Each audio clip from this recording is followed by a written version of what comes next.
প্রিয় শিক্ষার্থী, আপনাদের সবাইকে স্বাগতম জানাচ্ছি পাইথন ভিডিও টিউটোরিয়ালে।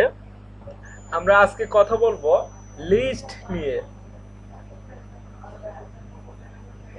লিস্ট কি? লিস্ট মানে হচ্ছে শ্রেণীবিন্যাস। এই লিস্টের কাজ কি? কোনো কিছু ধাপে ধাপে শ্রেণী বিন্যস্ত করাই হচ্ছে এই লিস্টের কাজ। আমরা কেন লিস্ট ব্যবহার করে থাকি? অনেকগুলো ভ্যালু একসাথে দেখানোর জন্য আমরা লিস্ট ব্যবহার করে থাকি। লিস্ট কিভাবে নিতে হয় আমাদের এই পাইথনে, আমি সেটাই দেখাবো আজকে আপনাদেরকে। লিস্ট একটা নাম নিব আমি, ডিজিট এই ইকুয়াল, তারপর হচ্ছে থার্ড ব্র্যাকেট। লিস্ট নেওয়ার জন্য আমাদেরকে প্রথমে একটা লিস্টের নাম দিতে হবে এবং থার্ড ব্র্যাকেট দিতে হবে। যদি আমরা ডিজিট নিব 5 নিলাম এখানে, তারপর কমা 6 কমা এরপর 8, এরপর 9, এরপর 10 এবং 30। এই হচ্ছে আমাদের একটা লিস্ট, যে লিস্টের নাম হচ্ছে ডিজিট। লিস্ট নেওয়ার জন্য আমাদের কি করতে হবে? একটা নাম দিতে হবে ইকুয়াল, এরপর থার্ড ব্র্যাকেট। এর ভিতর আমরা যে কোনো টাইপের ডাটা রাখতে পারি। আমরা চাইলে ইন্টিজার ডাটা রাখতে পারি, আমরা চাইলে স্ট্রিং ডাটা টাইপ রাখতে পারি। আমি আরেকটা লিস্ট নিচ্ছি যার নাম দিব আমি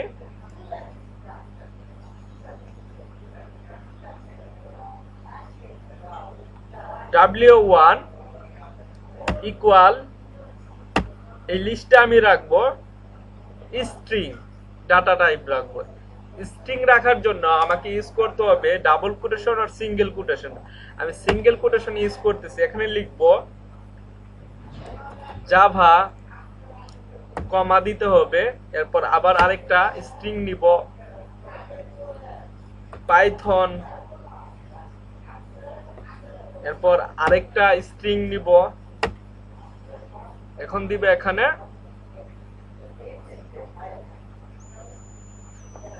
HTML, এরপর দিব CSS। এটা এখানে আমাদের দুইটি লিস্ট আছে। একটা লিস্টের নাম হচ্ছে ডিজিট, যার ভিতর আমরা ডিজিট রাখছি। যেহেতু আমাদের এটা ডিজিট ইন্টিজার ডাটা টাইপ, এজন্য আমাদের কোনো এখানে কোটেশন দিতে হয়নি। আর এটা আমাদের w1 নামে একটা লিস্ট।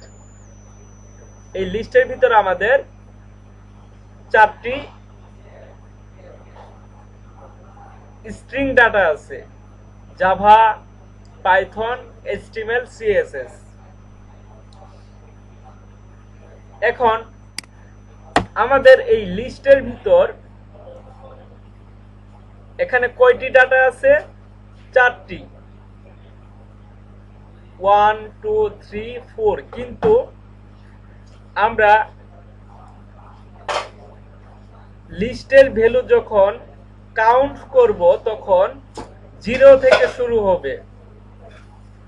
যখন আমরা লিস্টের ভ্যালু কাউন্ট করব তখন 0 থেকে শুরু হবে। যেমন এখানে আমাদের 4টি ভ্যালু আছে, তাহলে আমরা কি করব? এখান থেকে 0 থেকে যদি শুরু হয়, এই জাভার ইনডেক্স হচ্ছে 0, পাইথনের ইনডেক্স হচ্ছে 1, HTML এর ইনডেক্স হচ্ছে 2, এরপর CSS এর ইনডেক্স হচ্ছে 3।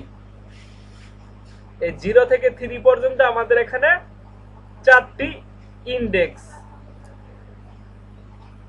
যখন আমরা কাউন্ট করব লিস্টের ইনডেক্স গুলা, তখন 0 থেকে শুরু হবে। বিষয়টা আপনারা খেয়াল রাখবেন। এখানে আমাদের দুইটি লিস্ট আছে, একটা ডিজিট আর একটা হচ্ছে স্ট্রিং ডাটা টাইপের।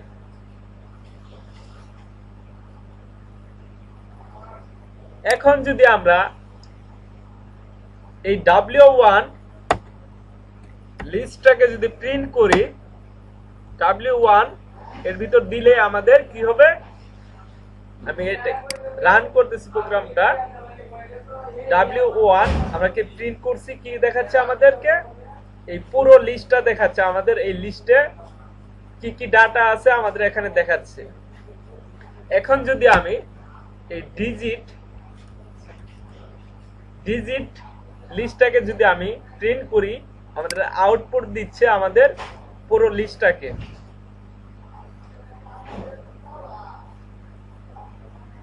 তো লিস্ট মানে কি? লিস্ট মানে হচ্ছে শ্রেণী বিন্যাস। লিস্টের কাজ কি? লিস্টের কাজ হচ্ছে কোনো কিছু ধাপে ধাপে শ্রেণী বিন্যস্ত করাই হচ্ছে লিস্টের কাজ। আর লিস্ট আমরা কেনই ব্যবহার করে থাকি এটা এতক্ষণে আপনারা অবশ্যই বুঝতে পারছেন। অনেকগুলা ভ্যালু একসাথে আমরা ব্যবহার করার জন্যই লিস্ট ব্যবহার করে থাকি। এখানে অনেকগুলা ভ্যালু, এই ভ্যালুগুলো আমরা একসাথে ব্যবহার করার জন্য আমরা কি করি, লিস্ট ব্যবহার করে থাকি। লিস্ট কিভাবে নিতে হয়, কিভাবে কল করতে হয়, লিস্টটাকে কিভাবে ডিসপ্লে করতে হয় আপনারা শিখে গেলেন। এখন আমি চাচ্ছি আমার এই লিস্টের এই যে ডিজিট, এই লিস্টের আমি এখানে আমার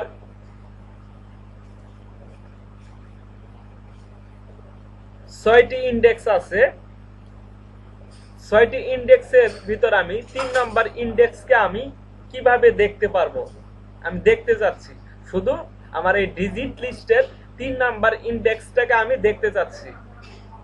তাহলে আমার এখানে 3 নম্বর ইন্ডেক্সটি কোনটি, এখানে যেহেতু ইন্ডেক্স 0 থেকে শুরু হয়, তাহলে এখানে ইন্ডেক্স 05, ইন্ডেক্স 16, ইন্ডেক্স 2 হচ্ছে 8, ইন্ডেক্স 3 হচ্ছে 9। আমি এই 9 কে যদি দেখতে চাই আমাদেরকে বলতে হবে লিস্ট থার্ড ব্র্যাকেট এর ভিতর আমি কি করব, 3 নম্বর ইন্ডেক্সকে আমরা দেখতে চাচ্ছি। এখন যদি রান করি আমাদের চলে আসছে 9।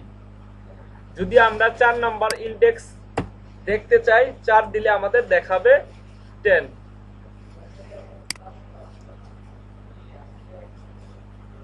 যদি 0 নাম্বার ইন্ডেক্সকে আমরা দেখতে চাই, আমরা জানি 0 নাম্বার ইন্ডেক্স হচ্ছে আমাদের এই 5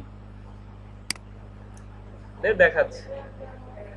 কিভাবে লিস্টের ইন্ডেক্সগুলো আমাদের আউটপুট পেতে হয় সেটা আপনারা দেখে নিলেন, এবং কিভাবে লিস্টকে কল করে আমরা আউটপুট পেতে পারি সেটাও আপনারা দেখলেন।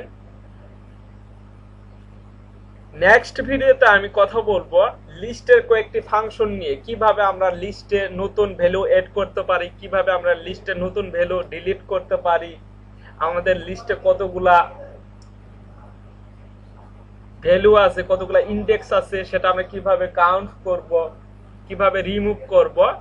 নেক্সট ভিডিওতে আমি কয়েকটি লিস্টের ফাংশন নিয়ে কথা বলবো। তো আজকের ভিডিও এখানেই শেষ। সবাই ভালো থাকবেন। আসসালামু আলাইকুম।